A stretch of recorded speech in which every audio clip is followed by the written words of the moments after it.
Hi everyone, and welcome to ABCs of Anesthesia. And today we got Erica back. Hey Erica, I've literally just given you the stem. Yeah. You've come back from leave, so real nice break, and we're about to do a session where I just throw a really random scenario at you where things keep going wrong, so you're going to have to constantly be problem solving. So it'll be like the crisis management part of an anesthetic or your exam or your Viva or your interview. And it's not your fault. I'm making things constantly go wrong, so we can just drill those things we practiced because we did a crisis management session with ABC Anesthesia Bootcamp series just recently. If anyone wants to check out those courses, just Google Humanitics. That's one of the ticketing services, and Anesthesia. So Humanitics, Humanitix, and Anesthesia, and then you'll see all the ABCs of Anesthesia Bootcamp series. Hey, so Erica, how are you feeling? What's been happening? Feeling a bit nervous because I've been on leave and I didn't study for 2 weeks. So I feel a bit rusty. But I think it'll be good to challenge myself. So looking forward to it. Yeah, we'll be gentle, and I think it's really useful for everyone listening because not everyone is exam ready all the time, but you hope that by the end of your training and all through your practice that you just hone these things and you constantly practice it. And so something that I will do regularly when I'm in theatre, because none of us will stay 100% sharp. In CPD, that the fact that we have to do crisis management stuff once, or I think there's the requirements are such that you do one thing every year and you do all these other things. But I think we can do more, and things like this where I get to luckily I get to be the one asking questions, but running through scenarios in theatre, saying, hey, what's the worst case scenario here? And just doing that, I think is a really useful thing to practice and keep staying sharp. So, hey, we're just doing that right now. Yeah, sounds good. Okay, so the stem I gave you is, I'm keeping it reasonably broad, but it's a 40-year-old male who presents with to the emergency department in your Scenarioville hospital. And think of this as, I forget the exact parameters, but there's theaters, there's no ICU, you can patients out, and there's limited specialists, but there's general person, there's orthopedics, and you can get referral services as well. And this patient with a heart rate of 180 who comes to your emergency department is complaining of stomach pain. They have a history of COPD, they have a BMI of 46, and they're 120 kilos, and the COPD is from a smoking history that's pretty significant, and they're a current smoker as well. The question is, how do you approach this? Do you want to, might as well just get cracking. Yeah, absolutely. So I'm going to assume in this situation, I'm the primary doctor taking care of this patient in ED. With this patient, I would conduct a rapid A to E assessment with concurrent management as required. Given he's complaining of stomach pain, I'm assuming the airway's patient, but just checking if there's any evidence of obstruction or stridor that I might need to deal with imminently. With regard to B, I'd apply supplemental oxygen via a non-rebreather, 15 litres a minute, and make sure we've got a SAPS probe on with hopefully a decent trace, although noting the heart rate of 180 might make it a bit hard. Circulation appears to be the main issue here. So with a heart rate of 180 in particular, I'd really want a blood pressure. And also getting a 3-lead or if possible 12-lead ECG to start to examine the rhythm and see if it is a sinus tachycardia at 180 or some other, SVT or wide complex tachycardia. Then from there, potentially thinking about whether this patient needs urgent DC cardioversion or shocking if they're unstable, or whether they're stable enough to proceed. And then with regard to D, assessing... Oh, sorry. Yep, go on. Let's say D and E is reasonably normal for now. Yep. So let's say the blood pressure is 70 on 40, and if you do the ECG, you have an ECG showing rapid atrial fibrillation. Rapid AF, okay. What do you think of this? In the context of rapid AF for the blood pressure of 70, he is unstable. I would consider temporization initially with a bolus of getting IV access, obviously, a bolus of 0.5 milligrams of metaraminol and a bolus of IV fluids, at least 500 mils to start with, just to see if the sort of restoration of some preload could slow the rate down and improve the situation. I'd also consider sort of other things that might be going on, like sepsis that's leading to, like, what's causing the rapid AF. Does he have any history of AF? So seeing if someone could potentially grab his file so we can look at that. If that didn't, give some information. So you give the bolus of aramine, and that actually resolves the blood pressure temporarily. So it goes back to 100. The reflex bradycardia, so the heart rate does go down to 150 with that. And you mentioned other things, and I interrupted you there. So please keep going. I guess I'm starting to think, so with the rapid AF, if we can rate control him appropriately and maintain an adequate blood pressure, that gives us a little bit more time to work through the diagnosis and other contributing factors. However, as I said, if he becomes significantly unstable, I'd probably be asking my nursing staff to bring the crash cart across and to get the pads onto the patient, probably in an AP position given his body habitus, just in preparation for the case that we need to do a DC cardioversion. A synced cardioversion for him. So having that kind of ready and make sure the blood pressure is cycling every minute or two to maintain an eye on the blood pressure. In terms of his other picture, I'd be thinking about what's causing the rapid AF. If this is a first episode of AF when the sort of symptoms started, if you can identify a point at which the palpitation started and it's within the last 48 hours or not. Or if there's a known history of AF, if it's paroxysmal or persistent, that kind of thing, and if he's normally controlled or anticoagulated. I'll give you information now. So, no past history of atrial fibrillation. Since the patient became unwell, that's when they noticed the heart rate increasing and palpitations.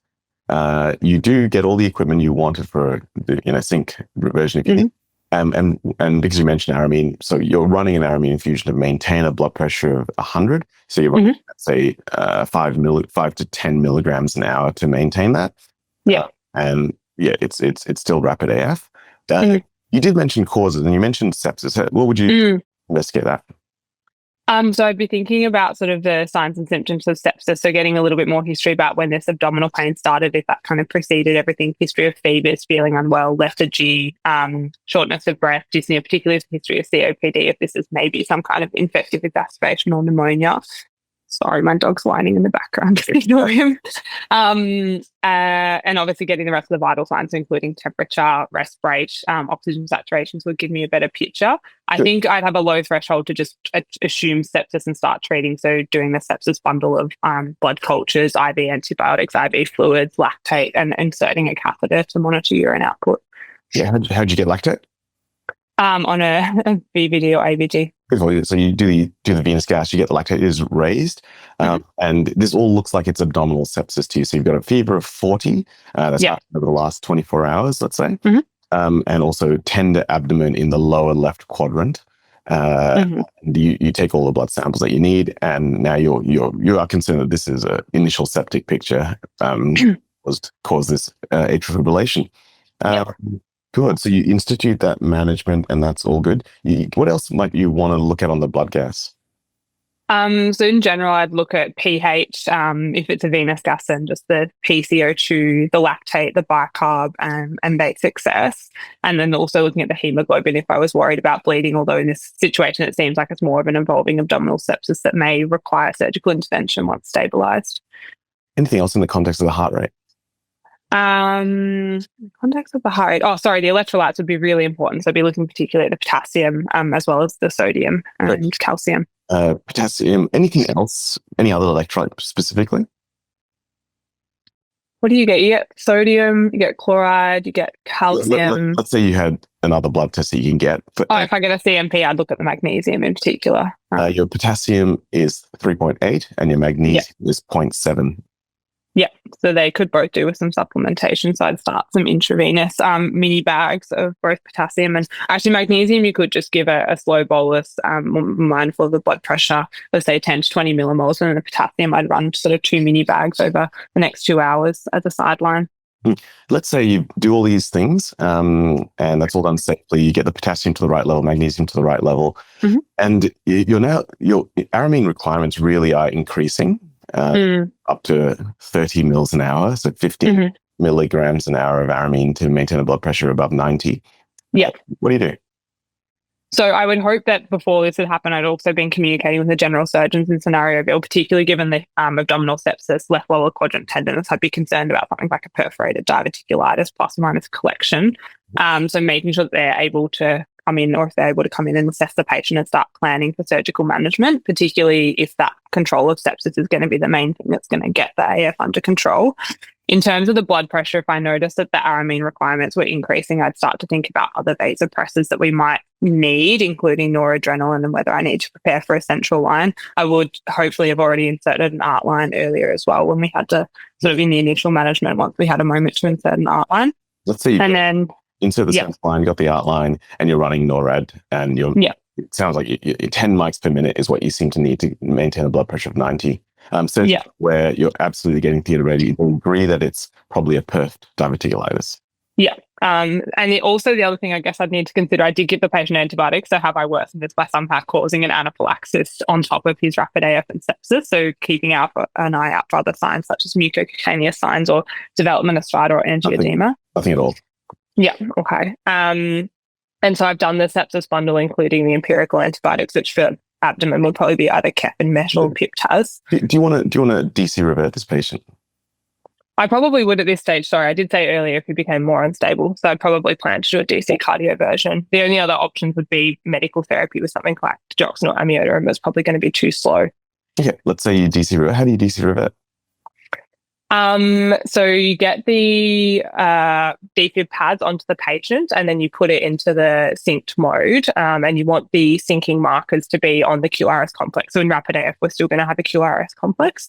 And I'm trying to remember off the top of my head, I think you start with something like 50 joules for an adult, and you just want to make sure the shock is synced with the QRS complex and not on the R. So the ALS guidelines say 120 minimum for rapid AF.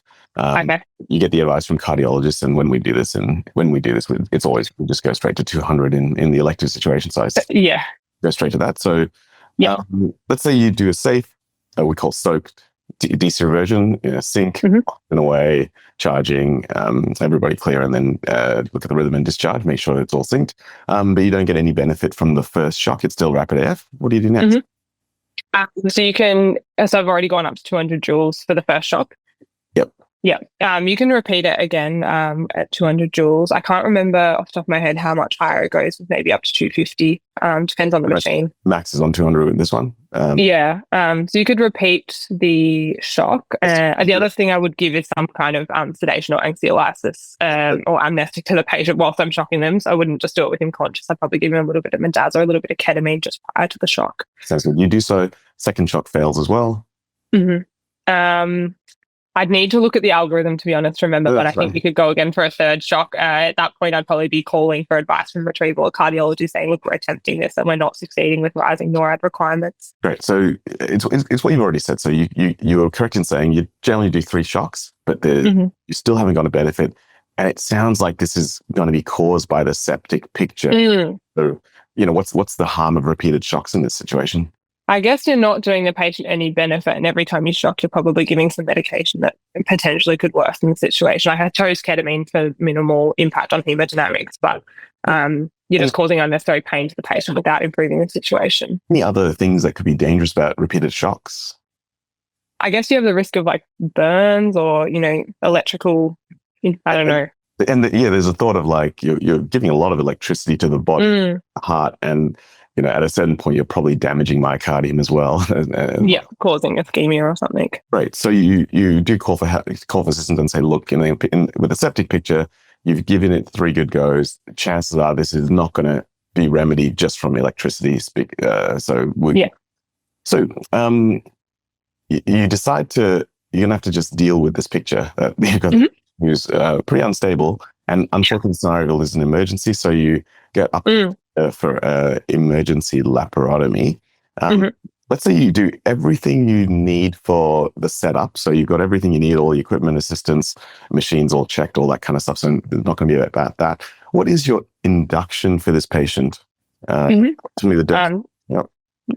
So this is a critically unwell patient with a severe intra-abdominal pathology, so I'd want to perform a full RSI with cricoid pressure.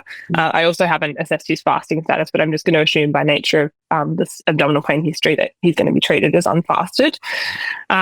With my metaraminol and or NORAD running, I've got a central line. I'd just continue that through the induction. In terms of the RSI drugs, I'd probably go with a little bit of pre-med with Mendaza, say 1 to 2 milligrams, just to get a bit of synergism and reduce any propofol or hypnotic requirements.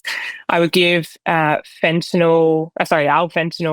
I'd start with 500 mics, just a bit of a lower dose given he's so unwell and unstable.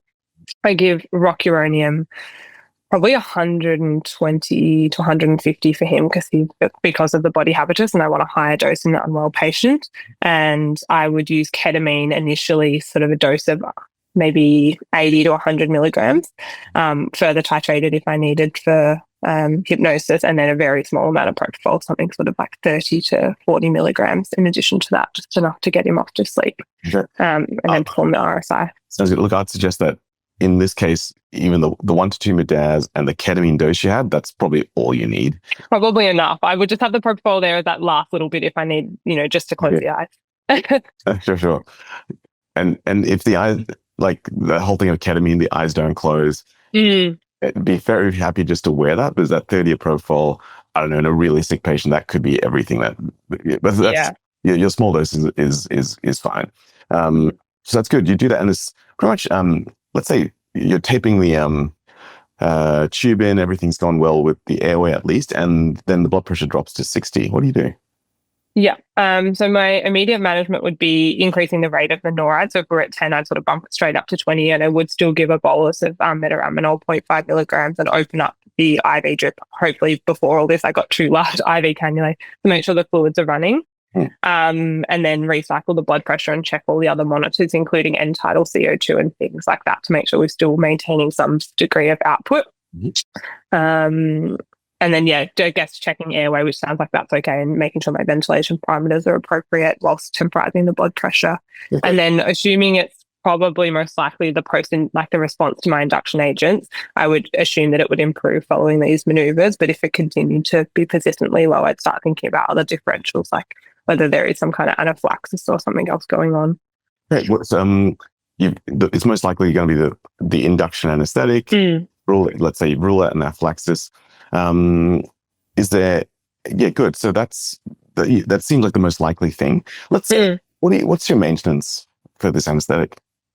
For this anesthetic, given he is a smoker and critically unwell, I'd probably just run SIVO maintenance, and maybe even a slightly lower MAC. So something like 0.7 or 0.8. So I'm above MAC aware or MAC awake, but I'm not at a full MAC because of that amount of vasodilation this patient probably won't tolerate. Let's say you are at 0.7 MAC and you're requiring pretty high levels of NORAD. How do you titrate? How do you compromise this? How do you play with this? How much volatile that you need for this case, and what are the things you can work around? Let's say I'm NORAD. Right now, and you're on 0.7 MAC. I guess you wouldn't want to go too. I guess he's a critically unwell patient, so his overall anesthetic requirement is going to be lower. So I could go down a little bit and just see, watching the other parameters, including heart rate and any other signs of sort of being too light. But also I think about the NORAD in terms of what it was before and what it is now, and then how it stabilizes over the next 5 to 10 minutes, or if it's continuing to increase. He was 10 and now it's 20 to 25. He's already cardiac from the rapid AF. So it's going to be a hard indicator. So how do you play with this dilemma? I mean, you could try something like BIS monitoring, but I don't know that it's going to make a lot of sense in the context of this patient, particularly having given ketamine. So I'm not sure that will add a great deal of utility. Let's say you put it on anyway, just for the level of monitoring, but you said you're giving ketamine. Let's say you're not running ketamine anymore. Anything else that you could think of to... Let's say you're really concerned about the NORAD requirements. How would you decrease your volatile but still be kind of comfortable that you're doing the best you can to keep the patient unaware? I think if I'm running SIVO, the MAC aware is 0.3. So I think as long as I sort of stayed above that level and balance that with my NORAD requirements, it would you can assume that the patient will not be aware of the procedure. What's the definition of MAC aware? It's the mean alveolar concentration at which minimum, at which 50% of patients will not be aware, will not be aware or remember a surgical stimulus. And obey a command. Right. Okay, sorry. Obey. No, that's good. So 50%. So how are you okay with 0.3 if it's a 50%? I guess he could be on the other side of 50%, but given the critical illness, his overall anesthetic requirements will be lower. So I can probably safely assume that a MAC of 0.3 for an unwell patient will most likely mean that he's unaware. Yeah, that's pretty reasonable. So I would also use a similar logic that I go, look, in the worst case scenario where the patient's so unstable, I will trend down to 0.3, knowing that they, exactly what you said, require less. Is there anything else you could give just to that's very stable that could also help with patient not being aware?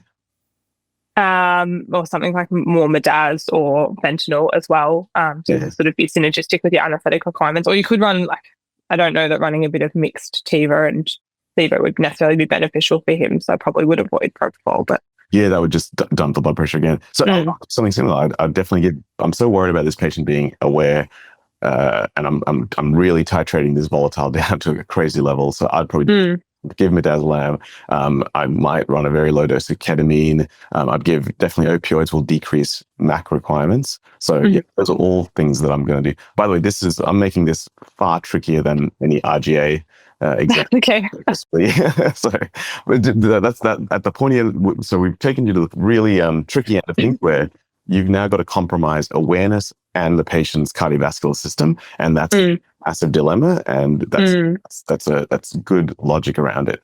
Okay, so you now get to a place where you're running 5 mics per minute of NORAD.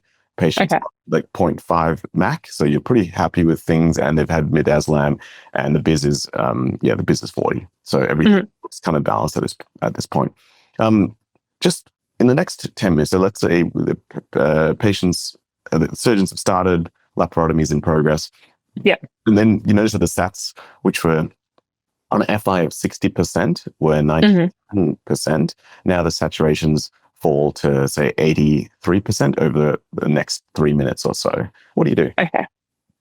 So obviously my temporizing safety steps would be to increase the FIO to 100% and increase the flows up to 15 litres a minute just to temporize. And then I would put the patient onto the bag with the APL somewhere around 20 to 30 and manually ventilate just to get an appreciation of compliance. And if there's any sort of feeling that it might be obstruction somewhere in the airway or the tube, I'd also auscultate the lungs at that point whilst manually ventilating to see if there's any wheeze or crackles or sort of coarse crackles or evidence of sputum plugging. And also to consider whether my tube might have migrated endobronchially if it was depending on the position change of the patient. Okay, before I give you, that's all very good steps. Before I give you the results of the bag and your auscultation findings, what do you reckon is going on? Given his history of COPD and being critically unwell and higher BMI, probably either mucus plugging or a degree of atelectasis over the course of the case, which may be because I haven't, used enough PEEP or something like that for this patient. And what are the serious things you want to rule out? Serious things I'd want to rule out would be some kind of bronchospasm and or anaphylaxis and pneumothorax in this patient, particularly if he has bullous emphysema that we might have caused. They would be the main ones, or PE would be unlikely, but I guess his rapid heart rate, I don't know. Definitely the ventilating pressures are increased. And as we listen to the lungs, it just sounds really noisy. There's mixed sounds throughout the lungs bilaterally. The steps you do to optimize the lungs. Okay. So it's possible that we've got a combination of things going on, including some mucus plugging and bronchospasm. So I would maintain the FI of 100% and the flows at 15 litres. I would consider passing a suction catheter down the tube to firstly assess patency of the tube, although it sounds like we are getting air entry, and to suction any secretions or mucus plugs that we've got, noting that I did use ketamine in a COPD patient. It was quite possible there's a lot of gunk down there. I'd also consider, we're already running SIBO, but giving some inline Ventolin 12 puffs into the circuit to see if that improves things, and then repeating that if it does. Other things I would consider, I think in the back of my mind is a possibility of some kind of ischemic event and some sort of APO. So again, keeping the oxygen up and potentially increasing the PEEP, or even considering a recruitment maneuver to see if that improves things over the next few minutes. Yeah, good. These are all good steps and they do help resolve the issue. Are there any investigations that you do? I would definitely want to do an ABG off my art line to just assess the respiratory status and where we're at, and to see what I might be doing, and hopefully I would have had an ABG to compare to before he was induced and intubated. And then I would also order a mobile chest x-ray, just given this is probably going to be a prolonged case, to get an image of what we're looking at now to potentially aid with diagnosis, and then also for reference if he ends up in ICU afterwards and they need to re-x-ray. Yeah, that's fair. What will the ABG give you? What information does the ABG give you?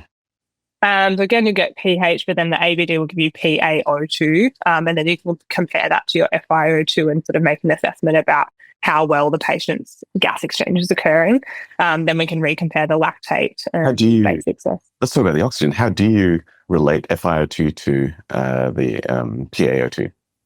I'm going to be honest, at this stage, I always have to look it up, but I know that there's a PF ratio to do with Rs and looking at sort of with your FI, what your expected PaO2. I think you have a simpler way, which is just times 5 or something like that. So if I'm on an FI of 100%, I would expect the PaO2 to be something close to 500. If it was significantly lower than that, then I know I have a problem with gas exchange and I can work from there. Beautiful. Exactly right. So let's say this patient is on 60, you'd expect 300. And so if there is a gap, what is that telling you and confirming for you if there is a widening gap or a gap? That there's some kind of issue with your gas exchange at the alveolar level, and then there's a whole bunch of different, you'd figure out the anion gap, and then you go as a high anion gap or normal anion gap. Forget the anion gap, that's a metabolic acidosis thing. That's true. Yeah, but no, you're right. So there's the AA gradient. Is that the one I'm getting confused? Yeah, no, that's exactly what you said. So alveolar PA gradient. So there's a change in that. You've said the FI times 5. It's this PaO2 is less than the FiO2 times 5, and so I know that this is now a VQ mismatch or shunt or diffusion abnormality, and all could be happening in this patient. So I can use the gas just as you've done by telling me you're doing repeated gases that we're either having improvement or problems. So progressive mucus plugging, bronchospasm, other things that have occurred, maybe some level of APO or fluid or edema. Absolutely, these are all things that you can probably track with that. Okay, that's good. Let's say you resolve that issue now. And let's get a bit unreal because I just wanted to chuck this other crisis. Okay. Let's say the surgery's gone really well and unexpectedly the patient's off NORAD. The hemodynamics are amazingly stable now that they've got rid of that segment of infection and they washed it out. Everything's done. So they've done a great operation. It's amazing. And patients oxygenate. Let's say, they're off NORAD, hemodynamics are fantastic, and you decide to wake this patient up because that would be best for them. So you do your normal steps for emerging from anesthesia, but the patient doesn't seem to wake up. What do you do? So I guess going through a bit of an approach, I've turned off my anesthetic. So simple things like making sure I've actually turned off my anesthetic, turned off the SIVO, and that I'm ventilating appropriately to actually clear the SIVO, because if you put them onto spont venting and they're apneic, they're not going to breathe off the SIVO. So making sure I've done that, making sure I've reversed adequately my neuromuscular blockade, noting that I chose rocuronium. So making sure I've got a train of 4 of greater than 90% on the twitcher before I try and wake the patient up. Optimizing their position, sitting them up. And then I would check the pupils, particularly if I'd been giving opioids, make sure they haven't got pinpoint pupils that I might need to consider naloxone, and think about when my most recent midazolam dose was and whether there's any chance that it's sort of benzo toxicity. You can use, is it flumazenil? I don't know, I've never used it, but I know it exists. Yeah, and very similar to naloxone, it's got a short time span, short half-life, so you might have to give more. Is there any contraindication that's pretty serious with flumazenil that you know of? No, I honestly don't know a great deal about it. No, that's right. Tricyclic antidepressants, bad reactions. Okay. All right. Avoid. So sort of moving through all the basic stuff, I would then I would get another ABG if I hadn't had one recently to assess sort of like the acid-base status and the electrolytes and things like that, including the glucose. Like, has this patient suddenly become really hypoglycemic, and that's why they're not waking up? And again, looking at the ventilation and PaO2, PCO2, making sure that's not too high or low. And then other things I'd be thinking about in this patient is if there's some like weird undiagnosed thyroid condition, if they could have sucks apnea. I didn't use sucks, but if that was the case, thinking about whether it's a sucks apnea that's not diagnosed.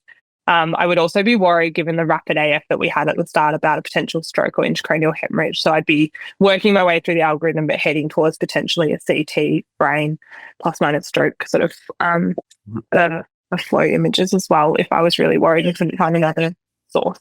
Yeah, great. It looks like they've just had a lot of opioids.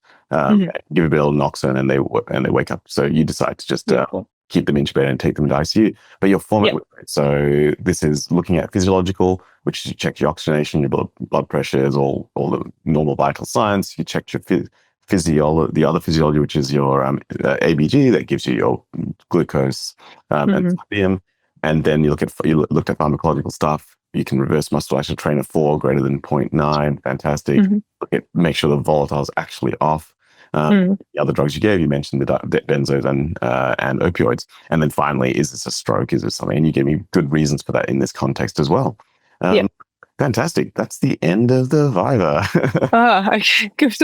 Hey, so Sorry, my dog was having a real needy moment throughout all of that, but hopefully it that was wasn't on the recording. hey, Erica, so honestly, hopefully everyone's listening. This is a great example of how to approach these situations. So you did really, really well. Starting out with the ATE of the patient, and then very quickly going through A&E, like to just go almost straight to circulation is a thing, because that's where all the money is in this case. And if the examiners want more from A to E, from A and B, great. They should ask you for that. You like literally as soon as someone's heart rate is rapid, you tell me the two things you need, which is are they unstable, and what is this happening? Is this a sinus tachy, or is this so ECG and blood pressure? Fantastic. That's like, people talk about all these other stuff, and you went straight to the things that actually matter in this case. So that was good. So I gave you a hypotensive rapid AF. So what are you going to do? You mentioned IV access, which is absolutely good. At the same time, I always take the venous gas, just because then you get the electric. Because as soon as you get this sick patient rapid AF, new onset rapid AF, sick patient context, I'm already thinking that sync defib is not going to work in the back of my mind, because that's my experience of this. So I'm thinking, can I optimize this? Can I, optimize the mag and potassium? So we got to that. Even mentioned like subtle things like the AP pad placement, which is just great to mention, because I think in reality, that's what works. I do so many DC reversions, and and lateral, anterolateral just doesn't. Great. So Can I just ask, one thing I did think but didn't say was if he had been more stable, something like amiodarone as a sort of bolus followed by a 24-hour infusion, even though he's septic, I do know in the ICU they will still sort of give an amiodarone infusion for a new AF. Is that something you could have thought about if he was more stable? Yeah. The guidelines are quite prescriptive for a reason, and our in this case might even just go straight to amiodarone. There's why giving electricity in an already unstable patient in a context where I'm not sure if it's going to work, I might not do. Like, amiodarone is just such a gentle way of, I'm not giving a bolus, which is hypotensive inducing. I'm giving a slow bolus. But in the exam, you've got to, we're a bit less subtle in this exam for this particular thing, because there's proper guidelines. So shock, absolutely. And I might have considered giving 300 amiodarone slowly over an hour and seeing if that helps things. So yeah, that's pretty fair to do. And the fact that it will stabilize cells, so that if you do finally solve the problem, maybe it will help them revert, and then you can stop the amiodarone later. That's also fair. I find that beta blockers in these kind of situations just don't really work. And once they revert, then you're left with a really bradycardic patient. Yeah, that's just my experiential position on this, and definitely not evidence-based position. Great. So then we got to the induction. Induction was, we already talked about the induction, but that was a good induction. Common things are common, so you just have the typical thing. And then we got to a point where you have this dilemma of awareness versus increasing NORAD, and that's often the thing that we're faced with in really tricky situations. Is we got to compromise something. Let's just go as low as we can, that we're reasonably confident the patient not aware, and give other things to absolutely make sure they're not aware. And midazolam seems to me a very safe choice, which also then causes the complication afterwards, failure to emerge. But that's they're going to ICU. Then we did the hypoxemia. Your approach was great. Like, I just wish everyone drilled these approaches constantly, and just knowing that hand on the bag, auscultating lungs gives you almost all of your differentials. And if you can, ABG and chest X-ray helps you with those as well. So just to, and you mentioned usual stuff and other serious stuff in that sentence as well. So it was really great. Anything else to say about that? Yeah, you did the safety steps very well in terms of increasing FiO2 and increasing flows, because you don't get an increased FiO2 if you don't increase the flows as well as the FiO2. Because if you're running 5 liters per minute, the audience will know that increasing 100% your Fi that's red is still 0.5. So that was a good approach. Is there anything else to say about that? I feel like maybe when we went with the hypoxia one, I sort of talked about my approach, but I didn't, without prompting, give what I thought was most likely, and my serious, which I think was like the step 3. I hadn't quite gotten there. I noticed that afterwards. Yeah, and I think it's because in real life you get information, and depending on how the examiner and the Viva is running it, like you may be waiting for some information. So sometimes if I'm not sure, I say, well, would you like me to go on with my differential and my approach, or do you want to give me information? And, I just depending on the level of examiner experience, maybe, and the way where they approach, you can get such variable things. So I try to communicate where I'm at often. And that's why we do those 4 stages, which is the safety, temporization, diagnosis, and treatment, because then you know exactly where you are and that you've completed each step. So I find and that's the framework I think you're using as well. Yeah. I didn't say call for help either, but I think in the setting that you gave me of like slowly dropping sats over the course of a few minutes, I thought I can try some things first before I call for help. Actually, you know what I would say though? For this exam, absolutely just call for help. Anyone. Always call for help. Yeah. As a DRGA, they would expect you to call for help on almost anything. If you're sitting like a final exam, this kind of thing, yeah, you might call for help, but most people would call later because the examiners go, "What? You can't handle this yourself?" Well, they might think that, I think. Okay, so but for RGAs, we should call for help because often help might be the one other GPA in town, so they might be a few minutes away. Exactly, absolutely call for help. Yeah, good. In fact, you outlined that you were the senior practitioner in the emergency going down to it, but even at that point, I reckon most DRJs would call for a second pair of hands at the very start and have them. That would have been wise. Yeah. No, so that's fine. That's fine. Good. That's the end of the Viva. Well done, Erica. That was really great. Thank you. A bit rusty, but we're getting there. Not so rusty. That was great. People have commented that they really enjoyed listening to this, and they thought you're really good, and you're a prime person that will be good to Thank you. role model this. So yeah, well done. Cool. Any final thoughts? No, I think it's good. I think this part of the curriculum scares me just because of the number of possible crises that can come my way. But it was good having a few rolled into one and realizing that I do have some things in the back of my head that we can use. Yep. And so we in the crisis management session, we obviously drilled the all the sign crises. So low sats, high low blood pressure, high low heart rate, failure to emerge, all those things. But then for everyone to practice, like the specific crises you'd want to be practicing would be, the laryngospasm, the bronchospasm, anaphylaxis, malignant hypothermia. Those are kind of the more specific crises that would be absolutely worthwhile rehearsing, practicing, making sure you got good language around it. And just a plug for the foundations course. So if you look up anesthesia.thinkific.com. The Anesthesia Foundations course has my crisis management frameworks, the critical inductions frameworks, which is kind of the stuff we went through, but in more detail. So yeah, hopefully that helps. Thanks so much, Erica. Yeah, this is just such a great thing having you. Hopefully we can keep doing this for a long time, actually. Yeah. I got a lot to learn, so there's plenty more Vivas in me yet. That's good. Thanks everyone for watching and listening. Please share with anyone who might be interested, and we'll see you all next time. See ya. Now, what's new with ABCs of Anesthesia is that we're forming a whole bunch of very comprehensive courses for every stage of your anesthetic journey, from medical student to procedural skills, from foundations in anesthesia, as well as really important exam lectures and clinical anesthesia courses as well.